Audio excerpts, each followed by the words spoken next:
Hello, welcome to Bible Guru. Thank you for joining us on our journey through the Bible. Ephesians chapter 5, verse 3. But among you there must not be even a hint of sexual immorality, or of any kind of impurity, or of greed, because these are improper for God's holy people. Which is more valuable, the things we buy or the things we receive and give freely? Think about it. We pay a high price to purchase a place to live, but life is free. We'll go to great lengths to get vacation time and visit an exotic location, but the beauty is there for no price. Some people will give large amounts of money in order to buy favors or create working friendships. But love has no price. In fact, the things that are most valuable, we could never afford to buy. Maybe that's why they have to be free. I think of all the things on this list, sexual immorality, unrighteousness, and greed, all share this component. They devalue something which is invaluable. Sexual immorality. These two words in English are just one word in Greek, Pορνεία. Yes, the word from which we get pornography. There are many good things the Bible has to say about sex. Now we can talk about some of the negatives. Not about sex, but about taking sex lightly. Sex is a means by which two become one. It is sharing of intimacy that knits two souls together. Sex is the means by which God has enabled us to bring eternal human beings into existence. They wouldn't even exist without our cooperation. Sexual immorality may be thought of as something different. The ancient use of the root word for porne, had to do with selling, exchange. When two people hook up for the night, some people would not condemn them. They both got what they wanted. In a sense, this is true. Both chose to give something away in order to get something they wanted. An exchange took place. Both got what they wanted. The Bible teaches neither got what they needed. Instead of the act being a culmination of innumerable acts of kindness and sacrifice, sharing at the more intimate level what has already been shared in every other level, the intertwining of two souls, they made sex little more than rubbing two bodies together, until both partners, hopefully, had an ecstatic feeling for a few seconds. Something of immeasurable value is reduced to a commodity for exchange. Deriving your sexual pleasure by viewing pornography removes the intimacy and the sharing even further, making the gift of sexuality even cheaper.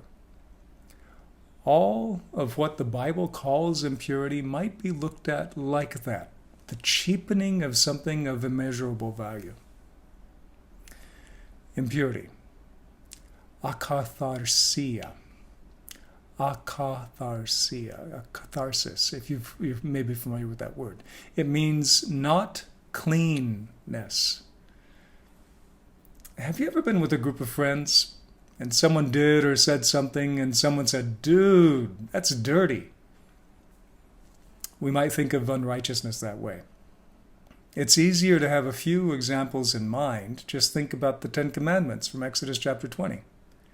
Add to that what Jesus said about these 10, that it's not the doing of the deed alone. God is concerned with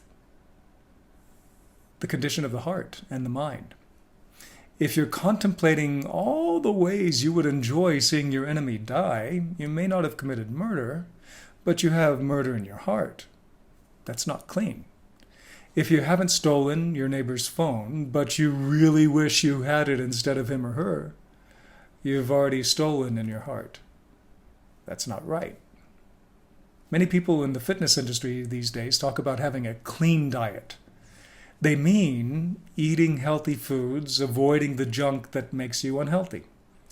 God wants our actions to be right and our hearts to be clean, healthy, peaceful. This is more difficult when we live in a culture where many people around us have filthy minds and hearts and mouths. We have to stand alone sometimes to be different. A pure heart is something of inestimable value. We devalue our own hearts when we take that purity lightly. Paul calls the church to be different from the surrounding culture, to set a standard for having your heart and mind and actions clean, loving, peaceful, and generous. One thing that's opposed to generosity is greed.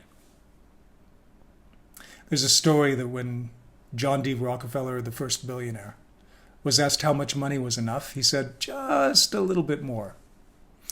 For most of us, the way we make money in order to attain the things we need or want is to exchange our time and our expertise. In other words, we give of ourselves in order to get something we value. If we begin to value what we get in exchange above our own character and intrinsic value, we lose something in the exchange. Jesus said, "What does it profit a man if he gains the whole world but loses his own soul? And what can he give in exchange for his soul?" Goethe wrote the classic story of Faust. In it, a devil offers Faust all he wants: money, pleasure, fame, power, in exchange for his soul. Faust agrees.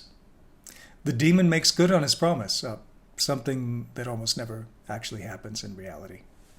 Faust gets everything he wants, but he loses himself in the process. At the end of the story, he is pulled down to hell. Greed is that desire to have anything, whether money or power or security or pleasure, combined with the willingness to sell yourself to get what you want. In each of these, sexual immorality, impurity, and greed, we sell some or all of what we are in order to get something in return. The problem is that we give something of infinite value. What we get in return is, at best, something of passing value. Prayer for today.